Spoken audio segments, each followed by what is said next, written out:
আসসালামু আলাইকুম প্রিয় দর্শক, আশা করি সবাই ভালো আছেন।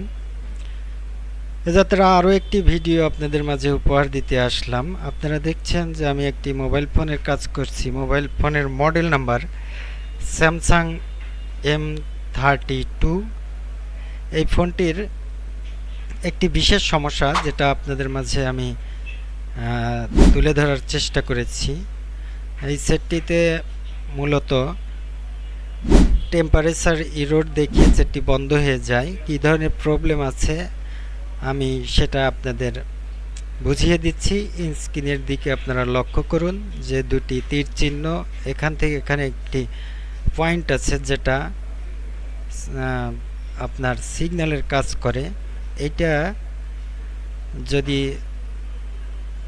বিভিন্নভাবে ঠিক করা যায় তবে এই সেটের ক্ষেত্রে রিভলভ না করে এই সমস্যার সমাধান করা সম্ভব হচ্ছে না।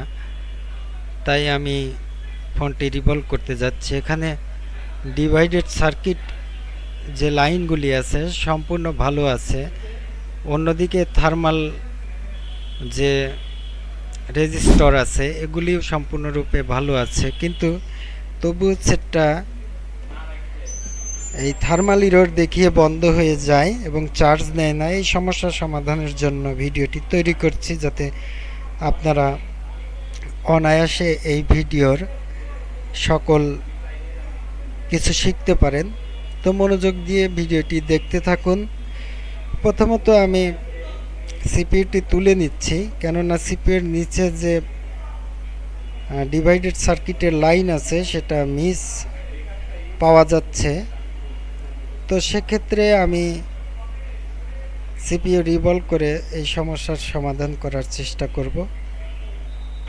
আর অবশ্যই যারা ভিডিওটি দেখছেন ভিডিওতে একটি লাইক করবেন, শেয়ার করার চেষ্টা করবেন, কেননা আপনারা শেয়ার না করলে কিন্তু আমরা ভিডিও তৈরি করতে অনুপ্রাণিত হব না, প্লাস আপনারা কাজ শিখতে পিছিয়ে যাবেন।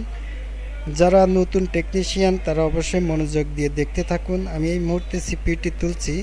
সিপিইউটি খুবই শক্ত, এখানে যে পেস্ট ব্যবহার করা হয়েছে এটা কিছুতেই সিপিইউর টেম্পারেচারের সাথে কোনো ধরনের মিল নেই। তাই আমি সিপিইউটি খুব সাবধানতার সাথে তুলছি, কেননা এই সেটটি অবশ্যই সিপিইউ তুলতে পিনবোর্ড থেকে পিনগুলি উঠে আসার সম্ভাবনা ছিল, তবু আমি খুবই রক্ষণাত্মকভাবে সিপিইউটি তুলে নিলাম। তারপরে কিছু পিন যেগুলি আগলা পিন সেগুলি উঠে এসেছে, এতে কোনো প্রবলেম নেই। অনায়াসে সিপিইউ আবার ইনস্টল করার পরে সেটি চালু হবে। নিচে হোয়াইট পেস্ট আপনারা দেখতে পাচ্ছেন, এগুলি সুন্দরভাবে পরিষ্কার করে নেবেন। তার আগে একটি কথা বলি, সেটা হলো সিপিইউ রিভলভ যাদের স্বপ্ন তারা যদি মনে করেন যে আমি সিপিইউ রিভলভ করব আর লক্ষ লক্ষ টাকা রোজগার করব, এটা আপনার ভুল ধারণা। কেননা সবসময় প্রত্যেকটা সিপিইউ রিভলভ করার পরেই আপনি সফলতা পাবেন এমন নয়, এবং সফলতা পেলেও সেই সেটের সিপিইউটা ভালো আছে কি না এটাও দেখার বিষয় আছে। অনেক সময় সেটের ক্ষেত্রে ডেট পারমিশন দরকার হয়ে থাকে। ডেট পারমিশন ছাড়াও কাজ করা যায়, কিন্তু সিপিইউ এর প্রয়োজন হয়। ঢাকা থেকে সিপিইউ যারা সংগ্রহ করে কাজ করতে পারবেন তারাই শুধু রিভলভে অনেকটা সফলতা পাবেন। মূলত একটি সেটের প্রিন্সিপাল কি এই জিনিসটা জানাই হচ্ছে মোবাইল সার্ভিসিংয়ের মূল ধারা। তো আমি সবসময় আপনাদের বলবো যে আপনারা একটি সেট মেরামতের ক্ষেত্রে সেটের প্রিন্সিপাল জানার চেষ্টা করবেন। সিপিইউ রিভলভ করা, আইসি পরিবর্তন করা এগুলি আপনার লাস্ট স্টেপের কাজ, যেগুলি আপনি শিখলে আপনার জন্য অনেকটা ভালো। কিন্তু প্রথমত আপনার মাল্টিমিটার সম্বন্ধে এবং যে সকল যন্ত্রপাতি দিয়ে একটি সেটে কাজ করতে হয় সেগুলি অবশ্যই আপনার চিনতে হবে।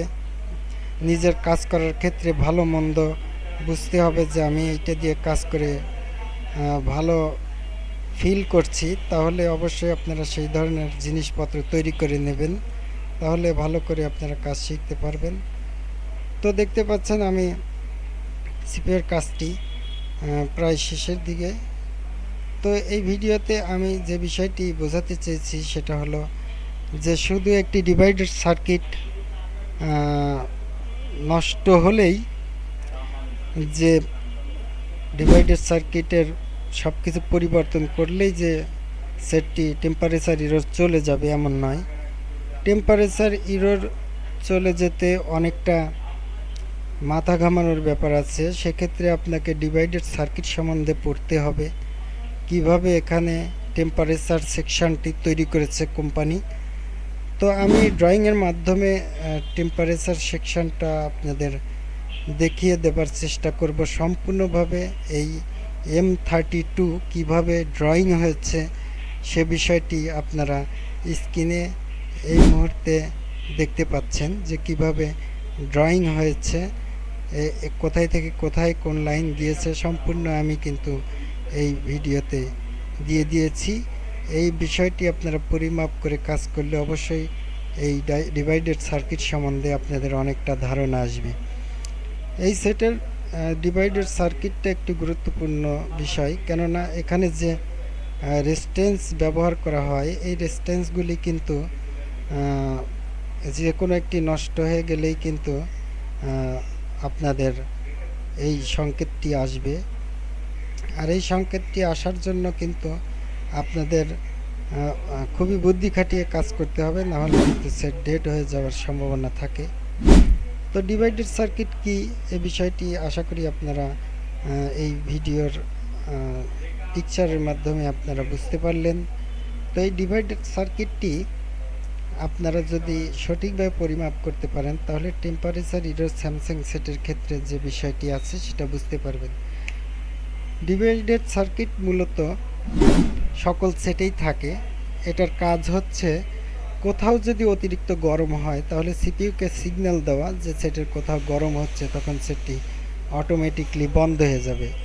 এই সমস্যাটি সবচেয়ে বেশি স্যামসাংয়ে হয়, কেননা স্যামসাং সেটটি অনেকটা সংরক্ষিত করে তৈরি করা। কোথাও গরম হলেই কিন্তু সিপিইউ সেটটি বন্ধ করে দেবে। এই সেকশন কিন্তু স্যামসাংয়ে অতপ্রতভাবে চালু করা হয়েছে, যার দরুন এই সমস্যা কিন্তু স্যামসাংয়েতেই বেশি পাওয়া যায়।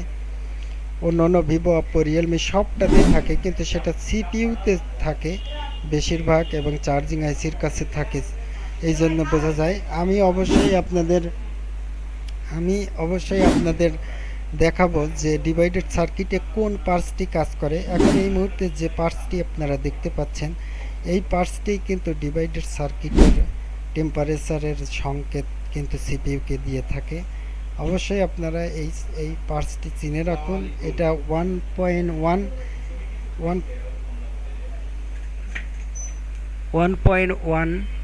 এবং 1.3 এই ধরনের ভোল্টেজ কিন্তু এখানে হয়ে থাকে। তো দর্শক, অবশ্যই আমি যেভাবে কাজ করছি এই বিষয়টি আপনারা সুন্দরভাবে দেখে ঠিক এইভাবে কাজ করার চেষ্টা করবেন, তাহলে দেখবেন যে আপনাদের এই সমস্যাগুলির সমাধান হয়ে গেছে। আর অবশ্যই এই সেট সম্বন্ধে আপনাদের ভালো করে পড়তে হবে, ডিভাইডেড সার্কিট সম্বন্ধে পড়তে হবে, তাহলেই আপনারা একটি কাজ। স্ক্রিনে ডিভাইডেড সার্কিট সম্বন্ধে একটি নমুনা দেওয়া হলো। এই ডিভাইডেড সার্কিট কিভাবে কাজ করেছে সম্পূর্ণরূপে এখানে আপনারা দেখতে পাচ্ছেন। দর্শক মনে রাখবেন যে পাওয়ার আইসি থেকে 1.8 ভোল্ট প্রত্যেকটা সেকশনে ডিভাইডেড সার্কিটে ভোল্টেজ প্রেরণ করেছে এবং প্রত্যেকটা ডিভাইডেড সার্কিট থেকে 0.6 ভোল্ট এসে সিপিইউতে ইন হয়েছে। আর যে কোনো সার্কিটের একটি পার্টস নষ্ট হলেই কিন্তু সিপিইউ বুঝতে পারে যে ডিভাইডেড সার্কিট প্রবলেম আছে। তাই ডিভাইডেড সার্কিট ওই সংকেত ভোল্টেজ ঠিক না থাকার কারণে সিপিইউ সেটটি বন্ধ করে দেয়। সাববোর্ড থেকে শুরু করে বিকিউ আইসি, পিএম আইসি এবং সিপিইউর কাছেও কিন্তু প্রত্যেকটা সেকশনেই একটি করে ডিভাইডেড সার্কিট বসানো আছে। স্ক্রিনে আপনারা সম্পূর্ণরূপে দেখে নেবেন। আশা করি বুঝতে পেরেছেন। তো এ যাত্রা ফোনটি চালু করে নিচ্ছি। আপনারা দেখছেন যে ফোনটি চালু হয়ে গিয়েছে এবং প্রত্যেকটি ডিভাইডেড সার্কিট কিন্তু কমপ্লিট করার পরেই সেটটি থার্মাল ইরর না দিয়ে চালু হয়েছে। অতএব আমি আশা করি আপনারা আজকের এই ভিডিওতে ডিভাইডেড সার্কিট সম্বন্ধে বুঝতে পেরেছেন। ভালো থাকবে সবাই। আসসালামু আলাইকুম।